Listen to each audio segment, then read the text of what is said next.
It has become must-see TV, and it lasts for hours. Today, President Donald Trump, in just 8 months, held his 7th full cabinet meeting of his second term as president. Here are a few highlights.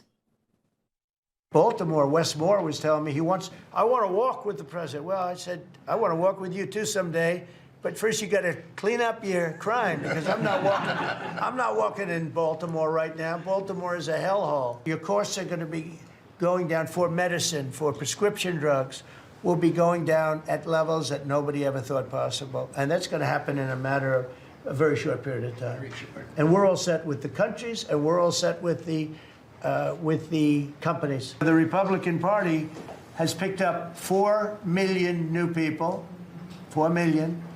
The Democrats have lost 2.5 million. Other than that, they're extremely happy. No, they're very depressed. They're very depressed. Private jobs are way up, and these are the jobs that make money, create a better life. Meanwhile, we've reduced the number of federal bureaucrats by 84,000. If somebody kills somebody in the Capitol, Washington, D.C., we're going to be seeking the death penalty. During Trump's first entire 4-year term, he held 25 full cabinet meetings, so you can expect he will surpass that number in this term. To compare President Trump's 7 cabinet meetings in 7 months, former President Joe Biden held only 9 full cabinet meetings in 4 years as president, and former President Barack Obama held 19 cab meetings in 4 years to Trump's 7 in 7 months. And on top of holding a marathon cabinet meeting today that lasted over 2 hours, President Trump has been busy. Yesterday, he fired someone. President Trump took to Truth Social, showing a letter addressed to Federal Reserve Governor Lisa Cook. The letter reads in part, quote, "Pursuant to my authority under Article 2 of the Constitution of the United States and the Federal Reserve Act of 1913 as amended, you are hereby removed from your position on the Board of Governors of the Federal Reserve effective immediately," end quote. Now, Trump is citing as his reason for her firing a criminal referral from Federal Housing Finance Agency Director William Pulte. In the criminal referral, Pulte accuses Cook of mortgage fraud. Cook responded in a statement that reads, quote, "President Trump purported to fire me for cause when no cause exists under the law and he has no authority to do so. I will not resign. I will continue to carry out my duties to help the American economy as I've been doing since 2022, end quote. And now Cook has tapped defense attorney Abby Lowell to represent her. In a statement, Lowell said, quote, "His attempt to fire her based solely on a referral letter lacks any factual or legal basis," end quote. And let me highlight, Cook has not been convicted of a crime and may not have committed a crime. This is merely a request for an investigation. Political White House reporter Megan Messerly joins me. Nice to see you. Nice to see you. This firing, is it the talk of the White House? What are your thoughts on it? It absolutely is. I think we'd been talking about this for several days, right? Since, since Bill Pulte started talking about this, the issue here being these, mortgage applications and allegations that she did not fill those out appropriately. That is the grounds on which President Trump is saying, that that he's firing her from the Fed, right? And it's really interesting under the law. We've seen, the president likes to fire people. The courts have largely upheld a lot of those firings. But what we've seen in this case is the Federal Board of Governors is really different. The president must fire for cause. And so that's what she's arguing, is that this is not cause, but it's really murky and unclear under the law what exactly cause is. And that's what it comes down to. Well, if she committed a crime, she should be fired. However, an allegation or referral letter is not a crime. It just it means that they will. I would think they'd have other options. She could at most be suspended with pay, or maybe the fair thing to do is have an accelerated investigation, fair to her and fair to the country. But we still have to sort of stick to some rules. And one of the things we do is in a situation like that is if it requires for cause, is that it's not simply that someone decided to send a criminal referral letter. Yeah, and I mean that's certainly an argument that people are making. It's not the argument that the White House is making. They're saying that simply sort of the specter of these allegations is enough to fire her. I think the idea being, if you're fired for for cause at a job, you don't show up, you get fired. That's enough. That's what the president is arguing he has the authority to do, is that even this hint of impropriety means that he can fire her. Well, I guess that's where I would go for the suspension aspect. Sure. Fine. All right. The cabinet meeting. Yeah. President Trump certainly is transparent. Never, Yes. he's the most transparent president I've ever covered. Today was another example. Yes, I mean, wildly long cabinet meeting, more than 3 hours. He really ran the gamut of everything that's on his plate right now. It certainly was fascinating to see that, and just the stamina, you know. Looking at the seating chart, changes every time. Sitting next to him this time, he had, I think it looks like he's had Secretary of State Marco, the Secretary of State and Secretary of Defense. Yep. Rubio and Hegseth, they're always there with him. You know, I think it's really interesting to see the playing of who's near him, right? You know, Secretary of State Marco Rubio, someone he's obviously very fond of, talks about him a lot. Whenever, you know, he's asked if Vice President J.D. Vance is sort of the heir apparent to him, he always throws Marco Rubio's name in there as well. So, you know, they've worked together on a lot of issues. But what a turnaround, because Secretary of State Rubio certainly weren't pals back in 2016. Yeah, it's been a when they ran against each other. It's been a 180, from the days of little Marco. It's night and day. But really, I think Marco Rubio has been able to sort of demonstrate his loyalty to the MAGA cause, right? And that's why he's brought back into the fold. The president, you know, has shown, you know, we may have our little tussles, but if you're going to be loyal to me and you want to help serve me, I will forgive and we'll move on. Well, he seems to adhere to it's the same as the old Secretary of State Atchison, who said he knows who the president is. Yeah, and absolutely. Secretary Marco Rubio knows who the president is. It's not the Secretary of State. All right, Chicago. What's going on with the president? Wants to clean up Chicago. He does. I mean, basically, what he's pitching is taking the actions that we've seen in D.C. and taking those to a lot of blue cities across the country, Chicago being one of them.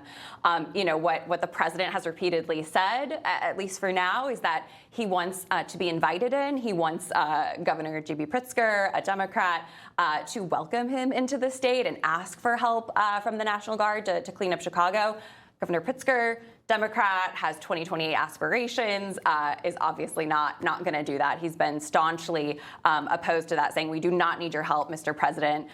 So we'll have to see how this one plays out. A lot of cities that have trouble are led by Democrats. Yeah, and that's the argument that the president is making, right? You have a lot of these blue cities that have high crime rates, and the president's argument is, well, why wouldn't you want my help, right? And I think the argument that these, Democratic city mayors and Democratic governors are making is that, okay, yes, there may be crime in the city, but we don't think this is the right way to address it, right? Well, that's the pushback that they're giving. And of course, then the natural question would be back is, well, okay, if you don't think this is the right way to do it, if I were Trump, I'd say, Sure. What is the right way to do it, and why aren't you doing it? Sure, and that's the argument that the president has made here in D.C., right? His argument is that, you had your chance, and now I'm coming in and doing it my way. That's how the White House sees it. Job security. All members of cabinet were there today, or at least it appears they were. You couldn't see completely around the table.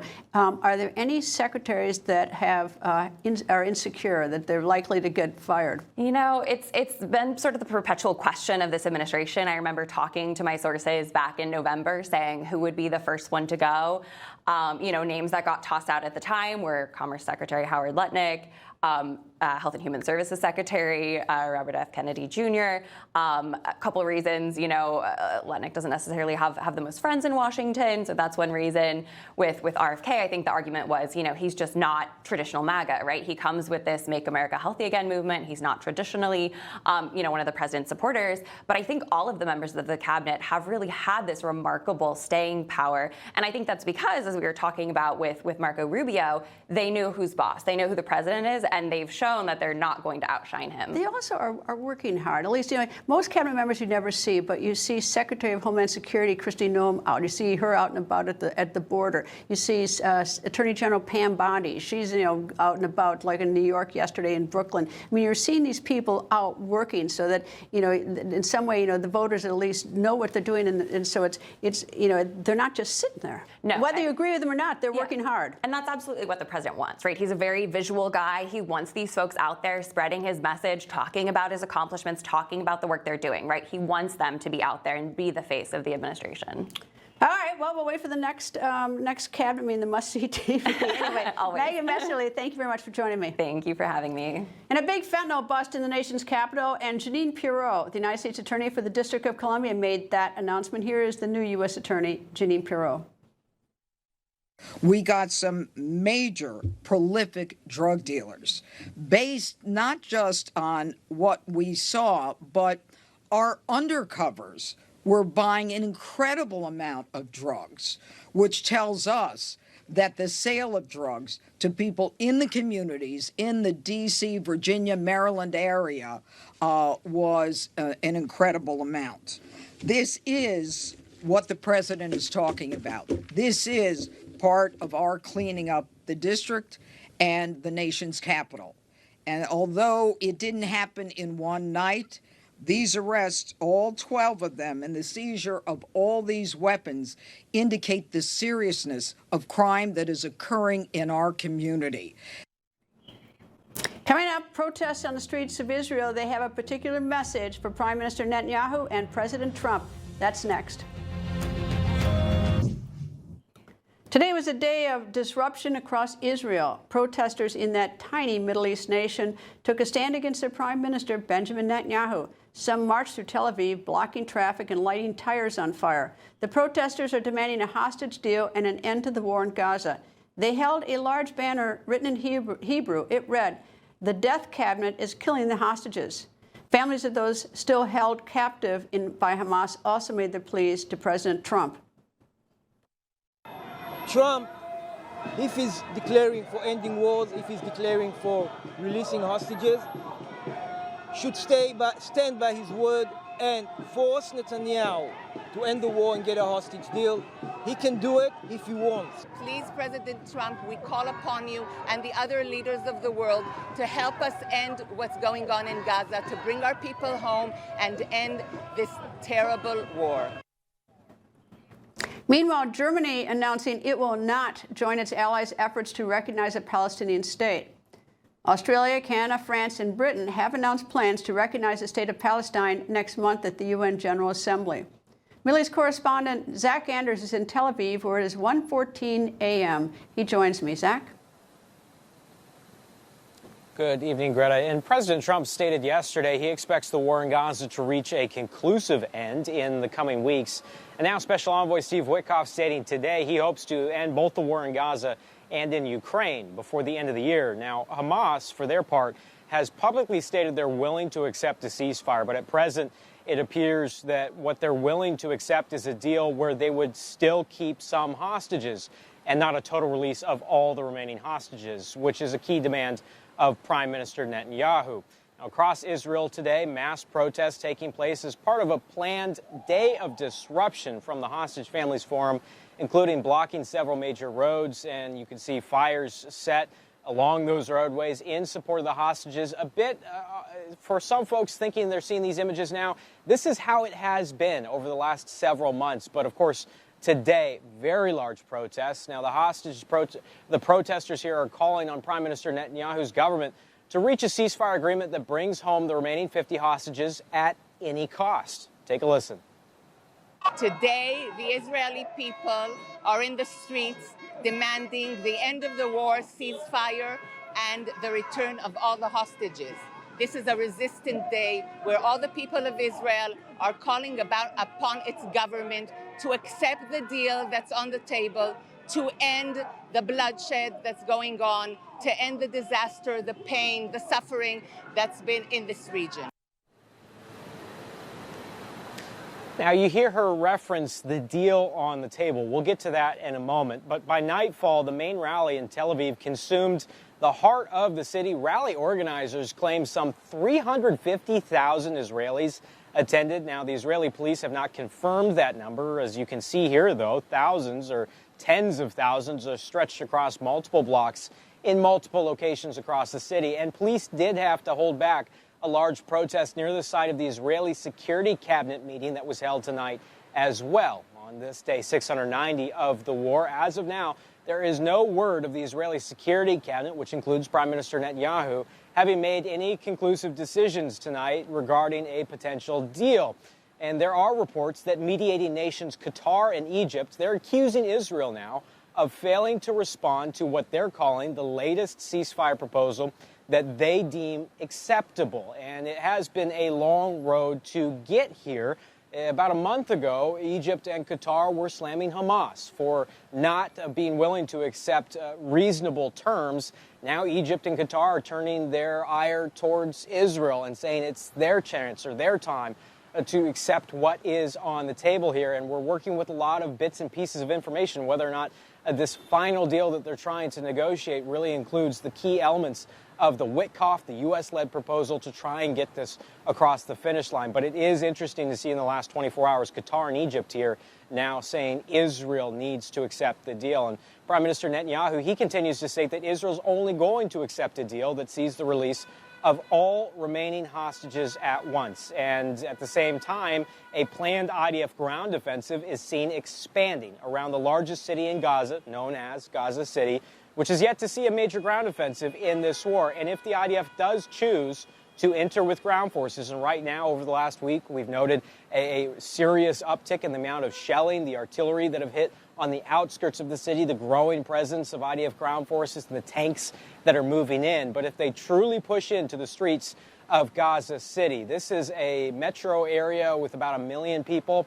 It is going to be the largest and most difficult task for IDF ground forces of the entire war to go into this area, an urban area where the tunnel network is, based on everything I've been told, largely still intact. This is going to be urban street fighting that the IDF right now is quietly sharing with some of us that it is going to take a massive amount of manpower and resources to even begin to start a campaign of that nature, let alone sustain for who knows how long something like that could take.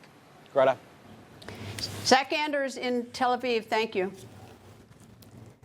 And Iran's ambassador to Australia is being expelled from Australia. Why? Well, Australia says Iran directed 2 anti-Semitic arson attacks on Australia's 2 major cities, Melbourne and Sydney. Iran denies it directed the anti-Semitic attacks. Meanwhile, Israel is praising Australia for expelling the Iranian ambassador. Australia's intelligence agency says Iran tried to conceal its involvement in last year's attacks on a kosher restaurant and a synagogue. Thankfully, no one was hurt. Since the October 7th slaughter by Hamas, anti-Semitic and Islamophobic incidents have surged in Australia. Coming up, a stain on our history and enormous pain for 13 American families, plus many unanswered questions. That when the record continues. 4 years ago, 13 U.S. service members sacrificed their lives for our nation in an incident which most agree was American negligence and lack of leadership. Those 13 service members are Marine Staff Sergeant Darren T. Hoover, the oldest of the fallen, 25-year-old Marine Sergeant Johanny Rosario Pichardo, one of 2 women killed. The other woman killed was Marine Sergeant Nicole L.G. Also killed, Marine Corporal Hunter Lopez, age 22, Marine Corporal Deegan W. Page, age 23, Marine Corporal Humberto A. Sanchez, age 22, Marine Lance Corporal David Espinoza, age 20, Marine Lance Corporal Jared M. Schmitz, age 20, Marine Lance Corporal Riley J. McCullum, age 20, who 2 weeks earlier, by the way, had just become a father, Marine Lance Corporal Dylan R. Marola, Marine Lance Corporal Kareem M. Nikwi, Navy Hospital Corpsman Maxton W. Soviak, age 22, and Army Staff Sergeant Ryan Christian Noss, age 23. Those are the names of the 13 service members who were killed on August 26, 2021, 4 years ago today. They were killed at the Abbey Gate location at an airport in Kabul. Their sacrifice came during the final hours of America's withdrawal from Afghanistan. They were not the only ones killed. About 170 Afghan civilians were also killed. And then, of course, besides all those killed, hundreds were injured. In addition to the deaths, countless Americans and our Afghan allies were abandoned and left behind Taliban lines. Whose fault was this? Many blame former President Joe Biden. This is what President Biden said that day. These American service members who gave their lives, it's an overused word, but it's totally appropriate here, were heroes. Heroes who've been engaged in a dangerous, selfless mission to save the lives of others. Jill and I, our hearts ache, like I'm sure all of you do as well, for all those Afghan families who lost loved ones, including small children, or been wounded in this vicious attack. And we're outraged as well as heartbroken. To those who carried out this attack, as well as anyone who wishes America harm, know this: we will not forgive. We will not forget. We will hunt you down and make you pay. I will defend our interests and our people with every measure at my command. And the anger towards President Biden grew when he looked at his watch as the 13 heroes' bodies were returned to the United States. At the time, people said looking at his watch showed an insensitivity. After August 26, 2021, an investigation began to determine who was responsible for the deadly attack. In its after-incident report, the Department of Defense found, quote, a lone ISIS-K suicide bomber had carried out the attack, and the attack could not have been preventable at the tactical level, end quote. Many disagree with that conclusion, pointing out the poor planning and poor execution of that evacuation. Last hour, I spoke with retired Navy SEAL and Texas Congressman Dan Crenshaw. Congressman, nice to speak to you. And of course, it's a very dark holiday or anniversary in this country of Abbey Gate. So tell me, are you satisfied all the questions have been answered? Well, look, under Pete Hegseth, the Secretary of Defense, under President Trump, they're going to do a full-fledged investigation into what happened. Now, will there be blame to pass around? Possibly. I don't know. I do know this for sure. There is one man in the end to blame for all of it, and it's President Joe Biden. Is there ever going to be any real justice for that? I mean, luckily he lost the election to President Trump. So in the sense there's some, because he is fully to blame for it. You know, Abbey Gate to me represents a situation where, you know, campaign slogans were turned into foreign policy, and everyone told him it was a bad idea and that this kind of thing could happen. And he did it anyway. And he put every commander and every person in the military at risk in doing so, and putting them in an impossible situation in this botched withdrawal.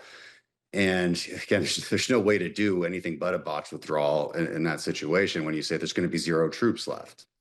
Eventually, there has to be one left. And of course, you know, you're going to have the Taliban running through the gates like he did. So it was, it's to, you know, to this day, it's heart wrenching, especially to those of us who fought and laid down sacrifice in that country so that we could eventually end at what was a pretty stable ending point, you know, under President Trump. I wouldn't even say we were still at war. We hadn't lost a service member in years. And to just throw that all away was just the height of stupidity by President Biden. Well, there are a number of things that in particular stand out to me, and I don't pretend to know military strategy, and I haven't served in uniform, but there are a couple of things that stood out to me. One is that we basically sneaked out of the Air Force Base as we turned off the lights and left in the middle of the night, and then we were unable to bring in any supplies or anything else if we needed to help. The second thing is that there were a lot of people we left behind, not just Americans who might have been left behind, but a lot of Afghans who helped us during the war effort and put themselves at great risk. And then suddenly, you know, we're just like, you know, see you later, and left them behind, not to mention, of course, the service men and women who lost their lives and the injured. Yeah, and there's certainly a question that needs to be asked in this investigation, like why Bagram versus Kabul Air Base? And I think the answer is because Biden's orders were simply, you must draw down to 0. And so the logical place is to draw down to 0 from wherever the embassy is, which is in Kabul. And so that's not really up to military commanders. Again, everybody in the military told him it was a bad idea. So, you know, I don't like to nitpick exactly how they entered into an impossible situation, because that was the impossible situation was given to them by Biden. And I can't emphasize that enough. And I think we do get too distracted by who's to blame here. It is President Biden, 100%. Yeah, and you know, the fact that the Taliban moved in so fast is the only reason we got any of our Afghan partners out, by the way. Like, imagine a situation where they took over the country a month later, we would have gotten no one out. And so his plan, Biden's plan, was actually always to screw those people over and leave them behind. Because in his mind, at least it would last a few months more. He didn't probably anticipate that it would collapse in within a matter of days while we were still on the ground.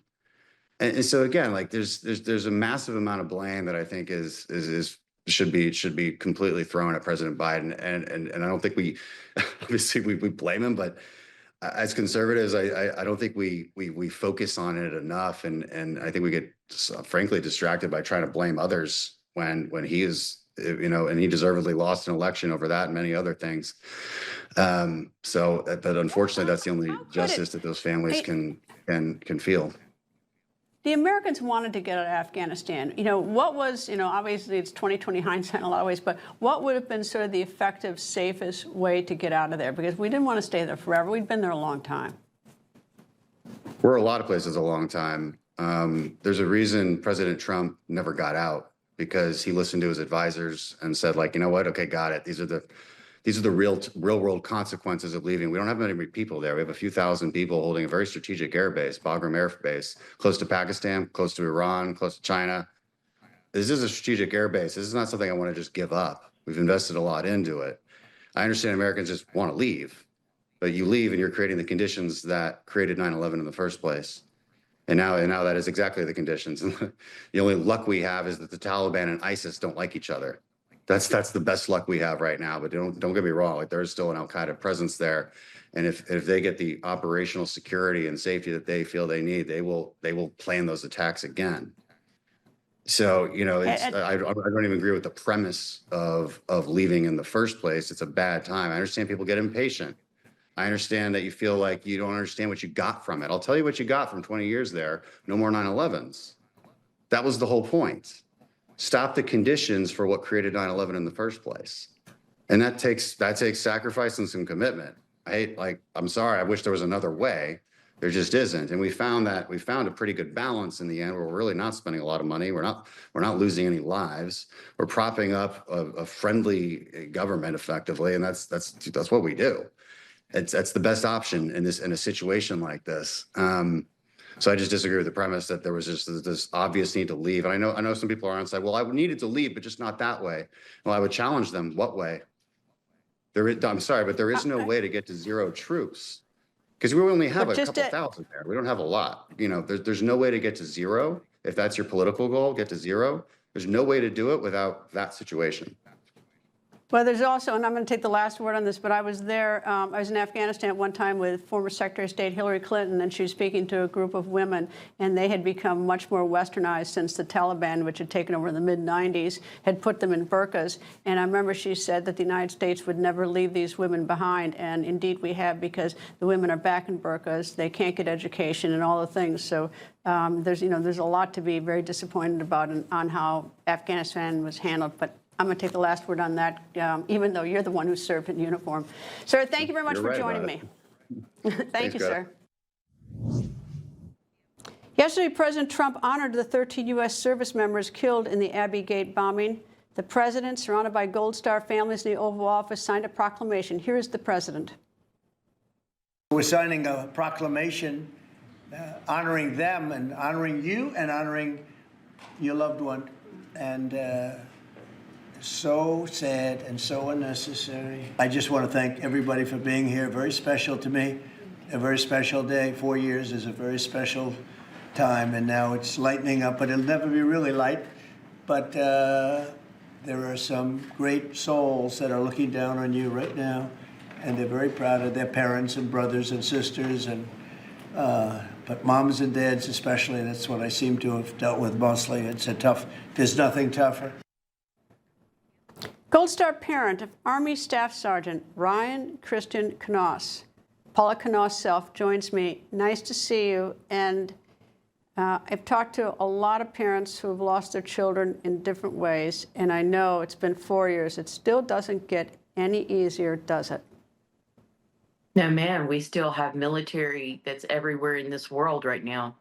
So the thought that another parent would have to lose a child for needless sake is something that keeps me going every day with the Respect and Remember Foundation and with those who are serving. I just came from Fort Bragg today, and we did the TPT 9000 military workout.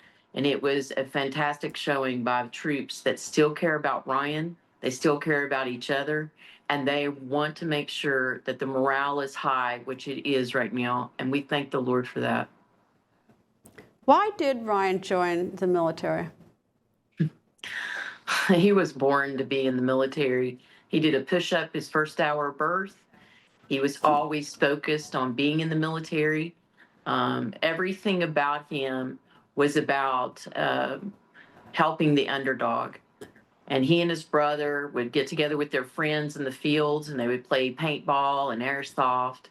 And they would have these beautiful times with loved ones. And then one day, he came and he said, I've got to get out of Christian school and I've got to get into public school so I can go through high school and do junior ROTC. And that's what he did. And by the time he finished, he was selected as the Senior Cadet of the Year.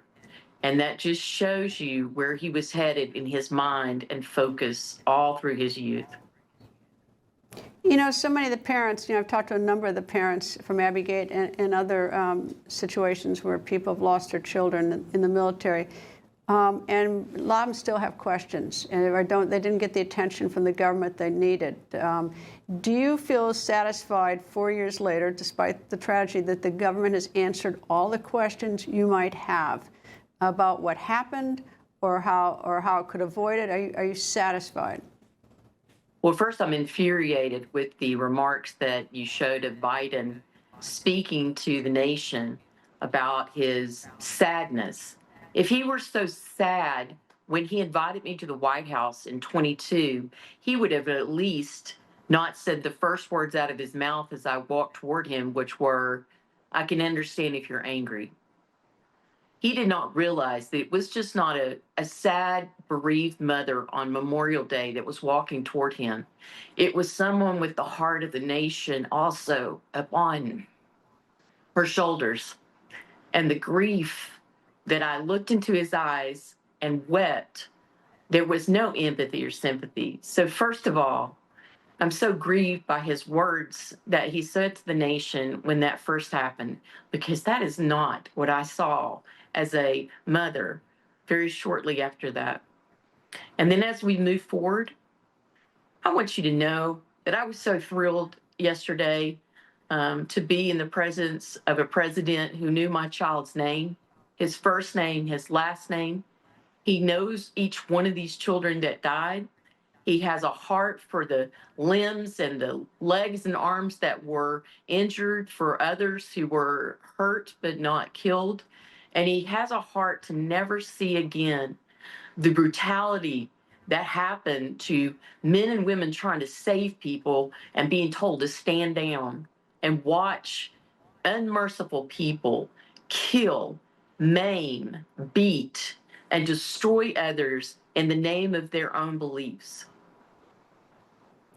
Paula Knauss-Self, I appreciate you joining me because I think it's very important, that you speak, because you also can speak on behalf of the other families, because there are others who are going through the same thing you have, and I think the rest of us need to understand that, who don't walk in your shoes. So thank you for joining me tonight.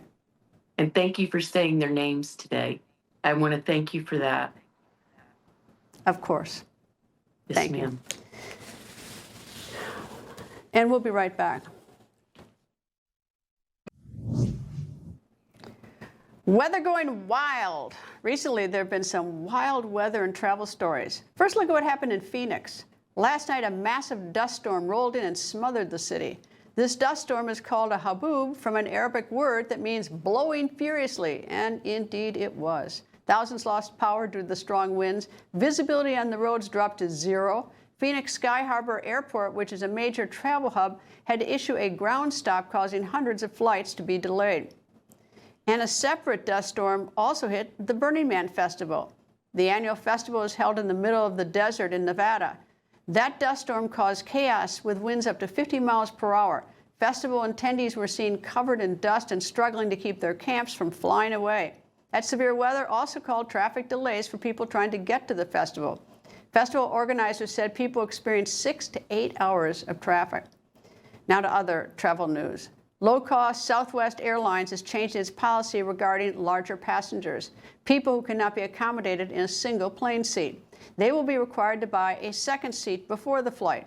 Currently, larger passengers can get an additional seat at no cost, provided extra space is available on the flight.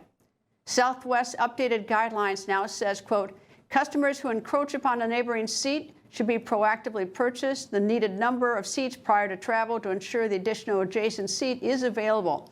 The armrest is considered to be the definitive boundary between seats, end quote. Passengers affected can also request a refund on the additional seat they had to buy, but there will be conditions for the refund, like whether the plane had enough unused seats during the flight. Policy goes into effect in January.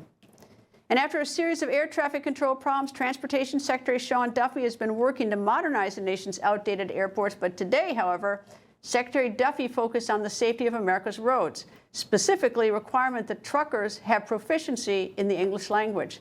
Today, Secretary Duffy announced states that fail to enforce these English language requirements could lose millions of dollars in federal funding. We've identified several states that have not been in compliance.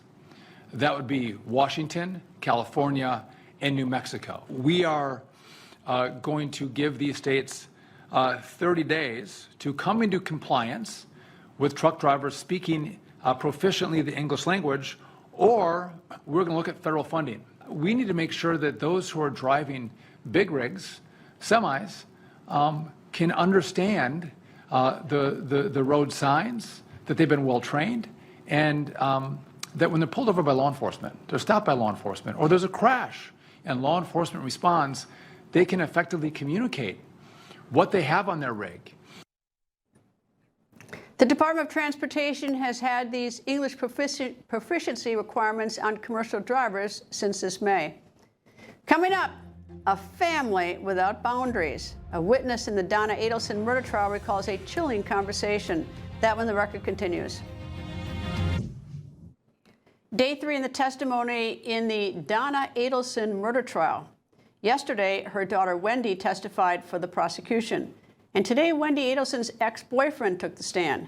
Jeffrey Lacasse dated Wendy between 2013 and 2014. He described the Adelson family as a family without boundaries. He testified that Wendy's custody dispute with ex-husband Dan Markle was a constant topic of conversation. The ex-boyfriend also said he remembered having a chilling conversation with his ex-girlfriend, Wendy, just days before her ex-husband was gunned down in his driveway. To tell us more about that is Julia Janae. She's a lawyer and anchor for Court TV. She has been covering the trial from day one. She joins me again. Nice to have you back again. And what was this chilling conversation, Julia, that the ex-boyfriend talked about? Hey, Greta. Yeah, it was really chilling in the way that he described it. This is Jeffrey Lacasse. He was a professor as well at the time, dating Wendy. And he said that in Halloween season, so before this July 2014 killing in October of 2013, he says that Wendy told him, I need you to keep something in confidence for me. And he agreed to do it. And she told him that her brother was looking into her issue, her Dan Markle issue, the ex-husband that she was dealing with, who wasn't letting her move to South Florida where she wanted to be with her family. And she said, my brother looked into hiring a hitman. And that's something that would be very strong evidence against Wendy Adelson, who of course has not been charged in this case. But it's really unique to see him on the stand because he's someone that says the Adelson family, he believes, was trying to set him up all along to be the one to take the fall for it. So it runs a bit against what he says Wendy confided in him on, but definitely a lot of information for this jury to take in. All right, there were hitmen eventually. Where do you find hitmen? Where did this family, the ones that pled guilty, find the hitmen that pled guilty? Well, Charlie, the brother here, he asked his girlfriend, Catherine McBanawa, and she happened to have the child of her father, so an ex-boyfriend, who was best friends with a member of the Latin Kings. And they were the ones who drove from South Florida up to Tallahassee to commit this crime. They've been convicted. The Latin King member, he rolled on everyone else first. So he's the one that got the deal. He came into the courtroom to say that they had been hired to split $100,000 three ways in order to carry this out. I mean, it's chilling when you think about that element of it. The prosecution is having to prove that this mother-in-law would go so far as to put out a hit on her own son-in-law just to get her grandsons to be able to move closer to her. It's really shocking all around. I mean, I don't know what a murderer looks like. I've handled a lot of murders, but a murderer doesn't usually look like a grandmother. I mean, I got to admit. And I look at the matriarch in the family. I look at her on TV, and it's like you hear these terribly bone-chilling things that she supposedly did. They're still in the prosecution case. When do you expect that to rest? And do you have any indication whether she's going to testify? I would be surprised if she did, but I don't know. Well, believe it or not, her attorneys have said that she plans to testify. They didn't promise that to the jury in opening, so of course it's her right to change her mind at any time. But she may not get this case, or the defense may not get this case until after the Labor Day holiday. So we expect that the prosecution is going to continue for a number of days, probably 3 or 4. And we're still anticipating Charlie Adelson, the brother who's been convicted, to take the stand. And there are some jailhouse informants. So this mother-in-law, who you may not think of as a murderer, someone who'd be involved in this, the prosecution says they have proof that she was trying to bribe inmates to come into court and lie for her. She even gave them a script of what to say when they were asked things by investigators. So there's a lot this jury is taking in, including just to what length she was angry about her son-in-law and what she told her daughter to do in terms of trying to get this relocation. I love that you said that they are saying, the defense lawyer is saying the client's going to testify, because one of the oldest tricks in the book used to be, as a defense lawyer, is you'd say that so you'd put the prosecution off guard, and prosecution spending time preparing for the closing argument, preparing for the cross-examination, and then that didn't happen. So I don't know, but who knows what she's going to do? But it is, to put it lightly, a very dysfunctional family. And Julia, I do hope you come back and bring us up to date again tomorrow. Court TV's Julia Janae, thank you. Thanks. Coming up, a sneaky escape artist. You'll want to see the footage we obtained. That when the record continues.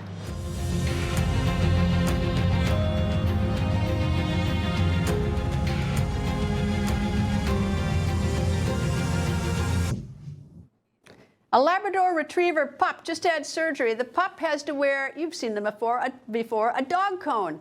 And the reaction, not too happy.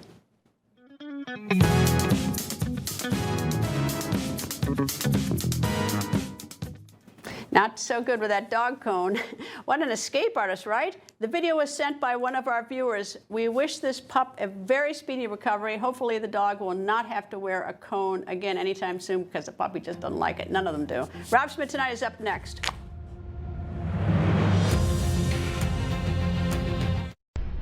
People think news just happens. It doesn't.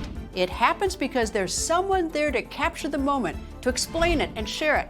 That's my job. I go where news breaks and give you the facts. Join me for The Record on Newsmax.